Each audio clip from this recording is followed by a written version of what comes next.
Hi, welcome to ClubRackets.com, Sheffield's racket sports shop. Yonex are bringing out a new range of badminton rackets called the Nanoflares, and they're to replace or upgrade on the Nano Rays, okay, the headlight rackets that they've had out for quite a while now. And we're lucky enough to have been sent by Yonex the Nanoflare 700, okay, which is the top racket in the range that will come out in the UK in about April time.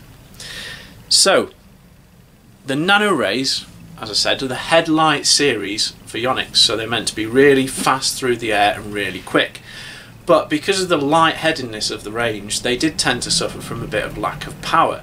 So they've been given a bit of an upgrade, a bit of a revamp, a bit of new technology, and turned into the Nanoflares. Okay, so the first thing you notice about the Nanoflare range is that they've got very thin frame down here, got a very thin shaft, and quite thin at the top as well, and I think this is just for aerodynamics, to keep them going through the air very quickly. But to compensate for that, just bring it a little closer, if we turn it round, they've made the frame quite wide compared to a lot of the others. They've increased the width here, give it a more sort of boxy feel, again just to get the power. It's quite a different shape down here, and apparently that's something to do with the deformation of the frame. So they want the frame to deform a little bit on the impact to increase the power. Okay, so this Nanoflare series, it's all about getting extra power out of a headlight racket. So you want the speed, but you also want more power than the Nano Rays were able to give you. So first impressions is that it goes through the air very quickly, so I'm looking forward to playing with it. It's quite stiff, as most Yonex rackets are, and it's 83 grams, 4U racket, a bit lighter than I'm used to playing with, but I'm looking forward to giving it a go and see what's what. They've also sent us along something equally exciting, the new string, which is Aerobite Boost. Okay, so it's got yellow mains and grey crosses, and it's meant to be, as far as I can tell, a slightly more powerful form of Aerobite. So let's get it out and have a look. So the yellow mains first. Yeah, they've got a bit of stickiness on there, a bit of roughness, so that should give good control of the shuttle. And the grey ones for the crosses, yeah, they're certainly a lot thinner, and they should give some good power and touch and feel. Okay, so next thing to do is get the racket strung up and go and take it for a test.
Right, so we've had a hit with the Nanoflare 700 now, and first thing you'll notice when you get this racket on court is that it's so good at the overhead clear. It's quick through the air. You can hit the overhead clear from the back to the back, no problem, I find. Gives a great sound. The Aerobite Boost string that's in it, it's a lot harder feeling than the Aerobite. It just feels quite a lot like BG80 in the way it hits the shuttle. Good slice, good power, and a nice hard feeling. I think it's a great combination to have in a racket. and you can get some great shots. I think one of the best points of the racket for me is when you're doing your overhead clears at the back, once you've punched over somebody's head, and you're able to come in and switch to an attack with a really good smash straight away. So yeah, I like it. It's very different to the other rackets that we've been testing recently, like the Astrox 99, which is just full of bags of power. This has more speed, as you might expect from a light-headed racket, but I really enjoyed playing with it. So great to have a new hit with the new racket range. A very different feel to some of the rackets we've used recently. I use Z-Strike, and we've been hitting with quite a few Astrox. But this racket is super efficient. Really, really effortless to play with. As you'd expect, light and fast, but generates a surprising amount of power. I think for players who aren't all about maximum aggression, players who look to outmaneuver their opponent in singles and doubles, playing drops and smashes from the baseline with lots of efficiency, it would really suit that kind of game.